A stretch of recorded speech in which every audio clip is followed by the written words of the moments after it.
Hello, hello. Grace and peace. Welcome, and a huge thank you to Josh and Joe for leading us so beautifully. They have really good chemistry. and and thank you to Karen as well. I was so glad to have her kind of able to jump in this week. And it's really, really good to be with all of you. Obviously, I would love to be in person, but I guess this is like the next best thing. And so I'm glad that we can connect in this way. So I'm really glad you all could join us this evening. So this is now part 5 of our series titled Tranquility, Cultivating Calm in a Crazy World. And it's all about empowering all of us with like insights, with tools, really just to be able to do that well, to cultivate that kind of tranquility and calm. Because we want to be a church who not only worships Jesus, who not only says like Jesus is Lord, but who actually endeavors to live the way he lived. And of course, we're in a really challenging time right now due to the virus. And for many of us, it's challenging really for a variety of reasons. It could be work related, right? We could just be stressed out by either work's gone crazy and we're trying now to like do it from home and that's frustrating and stressful, or it's maybe just a lack of work. And so then we have financial pressure. It could just be the lack of healthy family, dynamics in your home. It could be just the sheer isolation. If you have really maybe no family like in your home, right? So you're there alone day after day after day after day. And I can't imagine like that, just right on and on and on. There's lots of reasons this is a really challenging time. Now, having said that, though, there is maybe I'm not going to say all of us. I'll just say a pretty large percentage who I am pretty fascinated by, and I've been thinking about these folks a lot, and I suspect there are more people in this camp even than we realize. But basically, I'm fascinated by the phenomena of those saying, you know what? Yes, this has been challenging and like stressful and difficult, like all that's true. And yes, I've had times of overwhelm and where I'm just like, kids, will you shut up? Whatever. I think at least one a day. I have at least one freak out a day. Like not necessarily externally to, a blow up, but at least if not internally or quietly in my room, just, oh my gosh. Right. So having said that, like acknowledging that, but still, there are those probably more than we'd realize that would also agree, though, that this sort of forced quarantine in ways has actually been good. Like good for you, good maybe for your family dynamics, or just your whether it's friendships or family. Like it's been a time of some soul searching, and there's been some actually really good things that have come out of it. And to some degree, really, I'd include myself in this group. And some of that is because I've touched on this in the last few weeks, but some of that's because of my pace, right? So for the last 10 years, it's just been a lot. At first, it was because I was finishing my undergrad degree, and then I transitioned to working on my master's degree, and then I was planting, my first church, and then I was planting my second church, this one on the table, and so on and so forth. That all that has taken 10 years. And so, and in the midst of that, I was taking my Sabbath day of rest. That was the message 2 weeks ago. And we as a family, like we were okay. Maybe not perfect, but we were pretty decent at having like family time and maybe family night. And Maggie, my wife, and I, we would go out on coffee dates, consistently. And I coach my kiddos' soccer teams. So, that did add like a certain busyness to our life, but we still we had time together, right? It wasn't like since the quarantine, my kids haven't said like, hey mom, who's that guy who's living at our house the past few weeks? Oh, that's your father, right? We weren't there. But we were probably like many of you, very, very busy all the time. Life was very, very stressful. And it's almost like this virus has just hit a massive pause button. And I swear, we have been home more in the last 3 weeks than the last probably 3 months combined. We have played more family basketball in the last 3 weeks than ever. And I was talking with Maggie about this, and she said, like, Brett, I hate to say this, like, because it has been challenging, and I know for other people it's just kind of the worst, but at least for us, I kind of feel like maybe this is like the best thing that's happened to us in a while. Now, that's a whole conversation like we need to kind of have as a family and figure out, okay, after this quarantine ends, what changes do we make such that we don't have to say, man, good thing that quarantine kept us in our house forever so we could spend time with one another, right? That sort of points to some things we need to work through. But what that got me to thinking about, and I think this is kind of the broader, all of us can be reflecting on this, is a word. And that word is the title of my message tonight. That word is boundaries. Now, boundaries is a word that has been sort of popularized more recently by writers like Dr. Henry Cloud, John Townsend, as well as Brene Brown, a family therapist and rabbi named Edwin Friedman, and really many other therapists, psychologists, even theologians. And the reason is that what they've kind of tuned into is the fact that learning how to set boundaries in your life is absolutely essential for us to be spiritually and emotionally healthy people. All right, so what do I mean by boundaries? Well, I'm going to give you a few different definitions. I'll give you two. This first one, I've kind of drawn this from Dr. Cloud's work. It's not a direct quote, but this is kind of the idea. That boundaries are about ownership. What problems, decisions, emotions, actions, even relationships am I responsible for and not responsible for? Another way of saying this is kind of what's within the domain of my control, right? Because I can only be responsible for something that, at least to some degree, I have some measure of control over. All right, so that's the first definition. Here's the second one. This is from Dr. Brene Brown. It's short and succinct. Boundaries name clearly what's okay and what's not okay. Now you can hear in Brown's emphasis here, you can hear that here, it's H-E-A-R. You can hear here, you get it. You can hear here her emphasis on relationships, right? I'm naming clearly, here's how you can treat me, here's how you can talk to me, here's how you can relate, and then not, right? Here's the boundary marker. This is what's okay, this is what's not okay.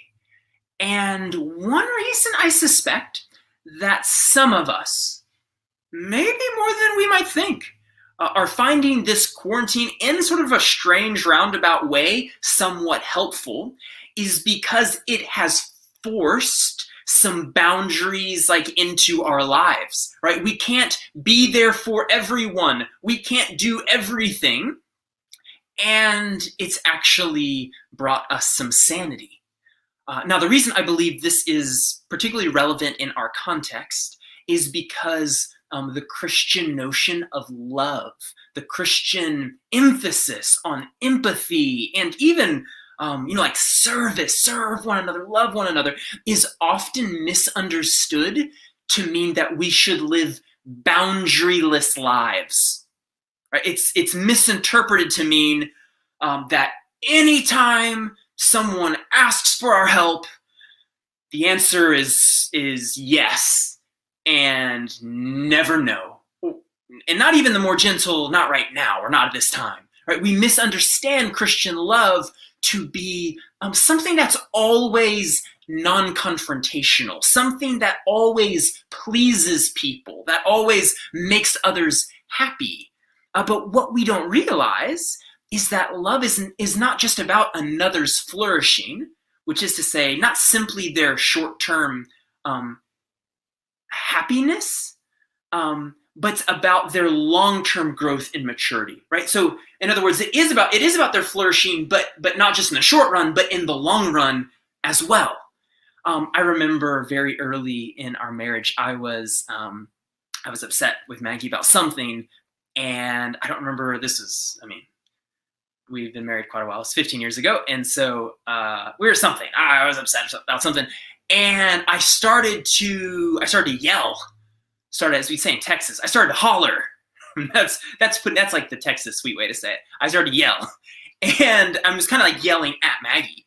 And she looked at me and she says, "No." And I mean, talk about shutting me up. Like, I was just like, and she said, "You will not speak to me that way." Now, my pride was wounded, but what was she doing? She was drawing a very clear boundary, right? She's saying, here's what's okay. Here's what's not okay. Here's how you can treat me. Here's how you cannot treat me. Now, did she do that because, she's a meanie, or because she just didn't really love me? No, of course not. Right? She drew that boundary because she actually did love me. Now, this brings me to a really fascinating insight from the research of Brene Brown, where she's done a lot of research into compassionate people.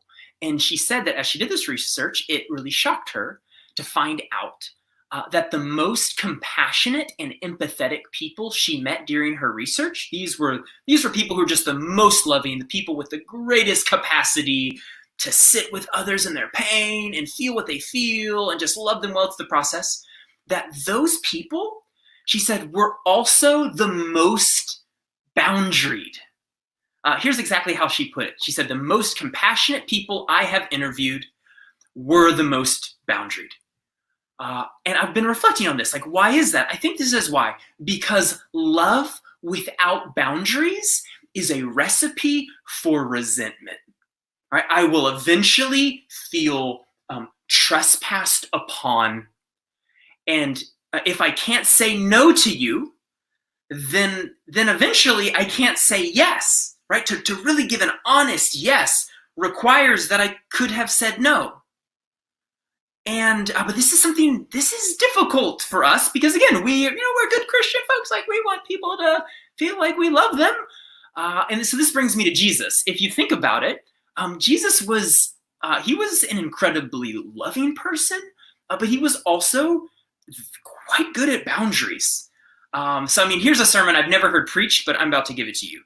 This little mini sermon is called "The Times Jesus Said No." So here's a passage. I'm going to give you a few examples. Luke chapter 4, beginning in verse 40. The text says this: "At sunset, the people brought to Jesus all who had various kinds of sickness, and laying his hands on each one, he healed them.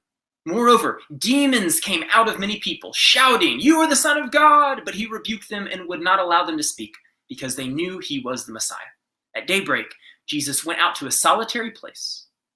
The people were looking for him, and when they came to where he was, they tried to keep him from leaving them. But he said, 'I must proclaim the good news of the kingdom of God to the other towns also, because that is why I was sent.'" Verse 44, "And he kept on preaching in the synagogues of Judea." And I mean, what this is naming is that Jesus left, right? There were still people there who needed to be healed. There were still people there who were like desperate for his time, his attention, his healing touch. And yet Jesus said, no. Why? Because yes, it's true that Jesus was God in the flesh, but he was also fully human.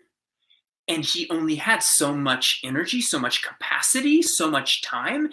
And you'll notice he named that he had a broader mission to accomplish.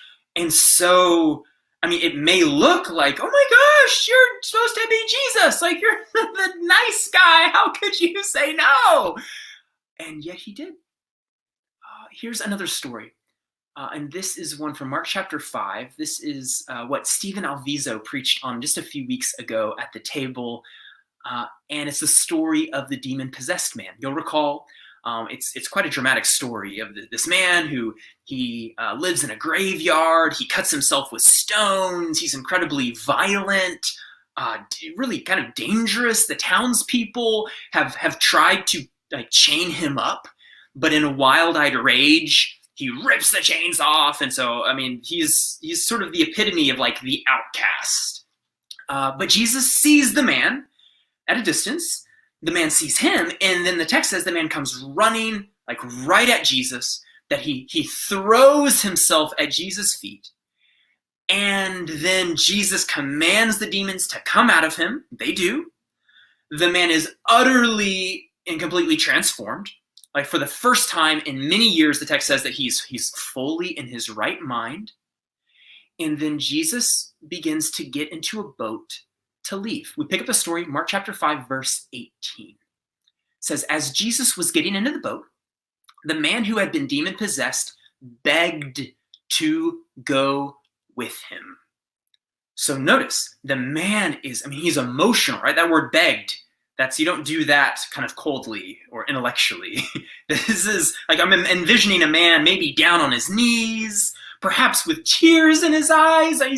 He's begging Jesus, please let me go with you.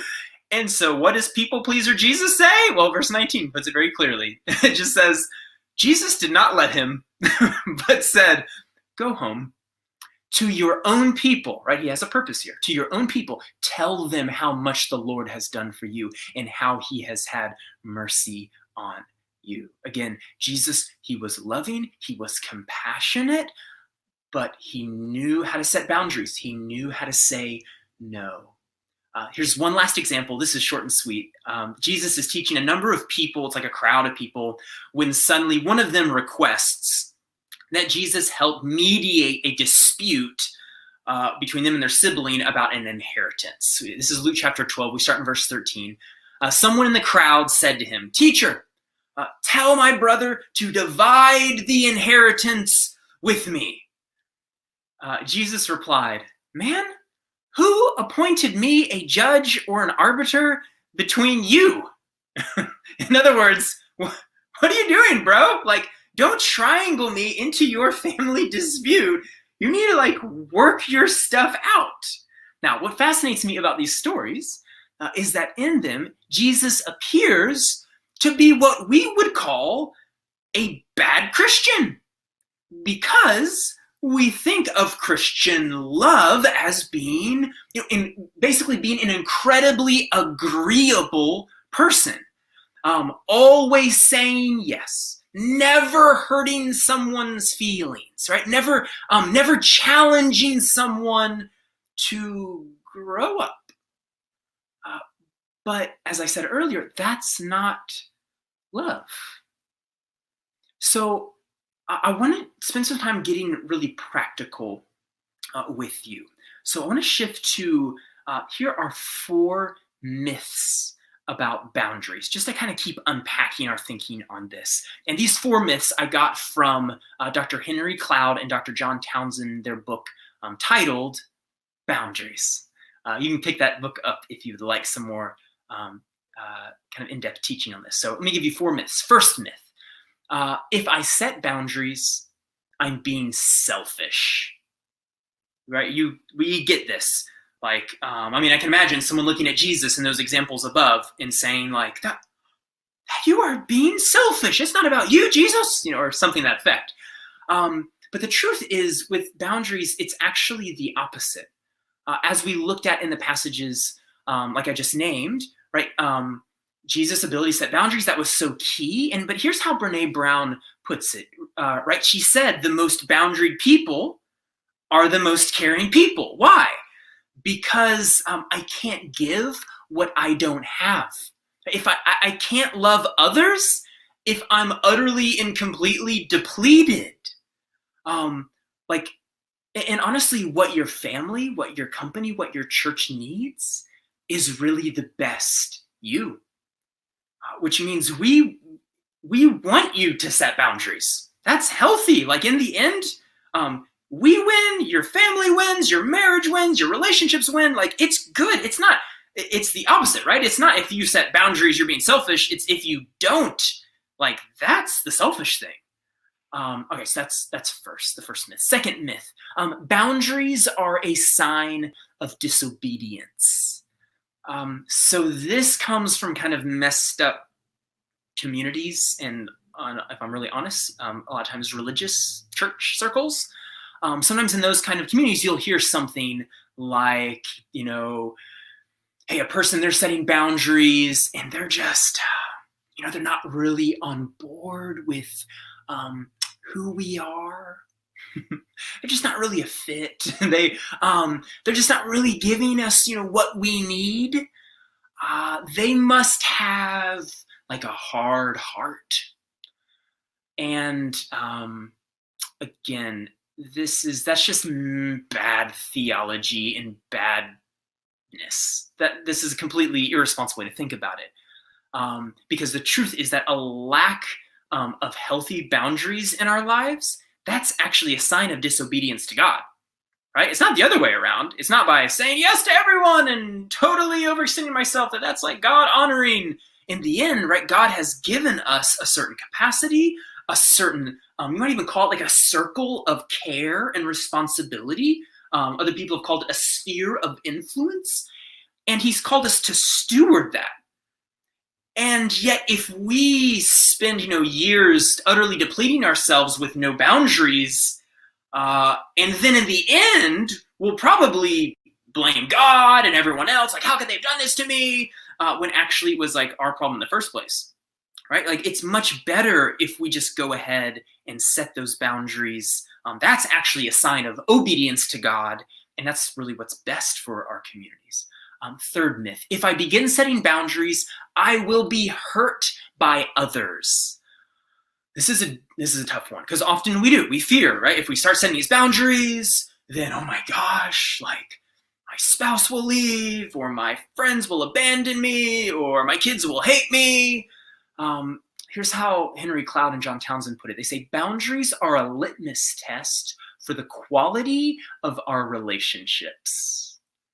And this is actually a point dealt with a lot by rabbi and family therapist Edwin Friedman. He calls it sabotage. He says, often when we change, we upset the homeostasis, the status quo of a relationship, and sometimes people don't like that. Now, the most mature people will actually be fine with it. They might even celebrate your growth. That's when you know you found a good friend, you have a good spouse, good church community, is someone who says, you know what, it's good that you're setting that boundary. However, the most immature people in your life, they may not, probably won't celebrate you setting this boundary. Having said that, even if like your spouse or your children or friends or whatever don't initially react well, there's a very real possibility that if you can work through that conflict, that actually all of you will grow and your relationship in the end will be strengthened on the back end. And you'll grow and learn kind of through it. All right, that's a third. Fourth myth, if I set boundaries, I will harm others. Dr. Cloud, he draws a wonderful distinction between harm and hurt. Harm is about like honestly damaging people. So when we say words tinged with like venom and hate, we can harm.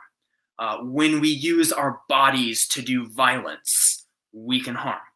However, sometimes we must hurt someone's feelings in the short term so that they, and our relationship can actually thrive in the long term. This is why setting boundaries may seem on the surface like it's harmful, but actually it can be hurtful, but it doesn't harm.